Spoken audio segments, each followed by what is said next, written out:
अभ्यास का महत्व। प्राचीन समय में विद्यार्थी गुरुकुल में रहकर ही पढ़ा करते थे। बच्चे को शिक्षा ग्रहण करने के लिए गुरुकुल में भेजा जाता था। बच्चे गुरुकुल में गुरु के सानिध्य में आश्रम की देखभाल किया करते थे और अध्ययन भी किया करते थे।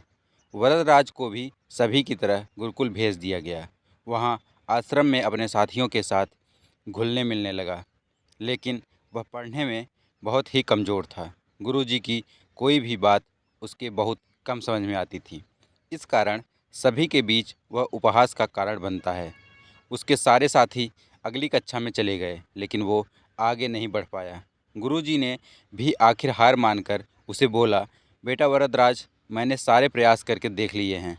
अब यही उचित होगा कि तुम यहाँ अपना समय बर्बाद मत करो। अपने घर चले जाओ और घर वालों की काम में मदद करो।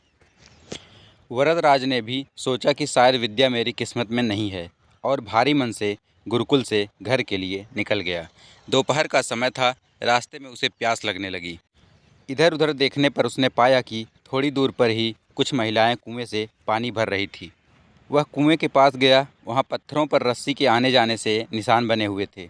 तो उसने महिलाओं से पूछा, यह निशान आपने कैसे बनाए? तो एक महिला ने जवाब दिया, बेटे, यह निशान हमने नहीं बनाए। यह तो पानी खींचते समय इस कोमल रस्सी के बार बार आने जाने से ठोस पत्थर पर भी ऐसे निशान बन गए हैं। वरदराज सोच में पड़ गया। उसने विचार किया कि जब एक कोमल से रस्सी के बार बार आने जाने से एक ठोस पत्थर पर गहरे निशान बन सकते हैं, तो निरंतर अभ्यास से मैं विद्या ग्रहण क्यों नहीं कर सकता। वरदराज ढेर सारे उत्साह के साथ वापस गुरुकुल आया और अथक कड़ी मेहनत की। गुरुजी ने भी खुश होकर भरपूर सहयोग किया।